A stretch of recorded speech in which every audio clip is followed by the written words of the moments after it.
بسم اللہ الرحمن الرحیم۔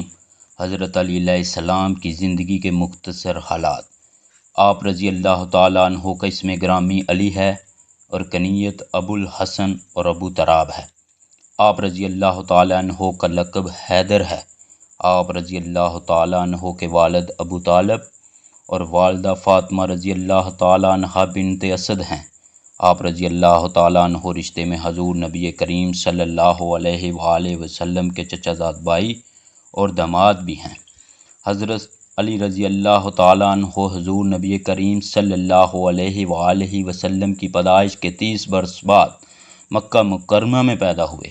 آپ رضی اللہ تعالیٰ عنہ کی پیدائش خانہ کعبہ میں ہوئی تھی اور آپ رضی اللہ تعالیٰ عنہ کے منہ میں حضور نبی کریم صلی اللہ علیہ وآلہ وسلم نے اپنا لعاب ڈالا تھا، اور آپ رضی اللہ تعالیٰ عنہ کا اسم مبارک علی بھی حضور نبی کریم صلی اللہ علیہ وآلہ وسلم کا تجویز کردہ ہے۔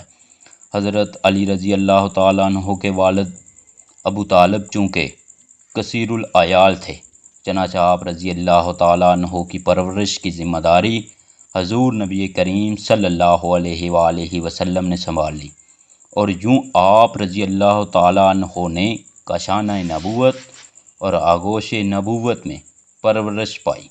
جب آپ رضی اللہ تعالیٰ عنہ کی عمر ابھی 10 برس تھی، اس وقت حضور نبی کریم صلی اللہ علیہ وآلہ وسلم پر پہلی وحی کا نزول ہوا۔ آپ رضی اللہ تعالیٰ عنہ کو یہ سعادت بھی حاصل ہے کہ آپ رضی اللہ تعالیٰ عنہ بچوں میں اسلام قبول کرنے والے سب سے پہلے ہیں، جبکہ دین اسلام قبول کرنے والے اولین لوگوں میں سے ہیں۔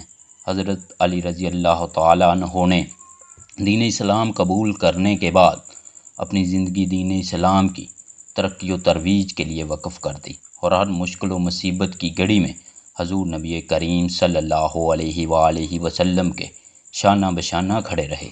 آپ رضی اللہ تعالیٰ عنہ نے کفار کے ساتھ جنگوں میں بہادری کے ایسے جوہر دکھائے جو تاریخ کے اوراق میں سنہری حروف سے درج کیے گئے۔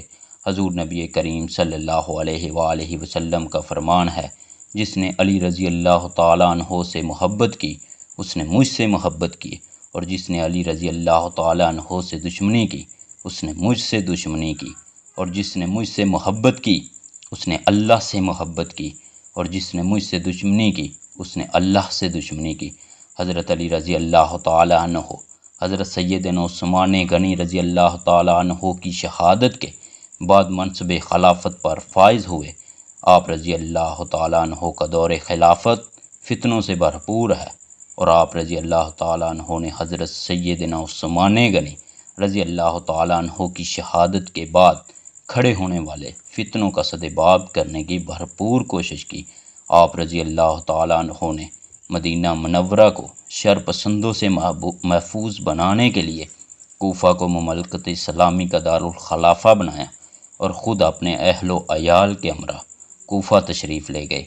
آپ رضی اللہ تعالیٰ عنہ پر 17 رمضان المبارک 63 ہجری میں ابن ملجم نے بوقت نماز فجر قاتلانہ حملہ کیا، جس سے آپ رضی اللہ تعالیٰ عنہ شدید زخمی ہو گئے، اور پھر بالآخر 21 رمضان المبارک 63 ہجری کو اس جہان فانی سے کوچ فرما گئے۔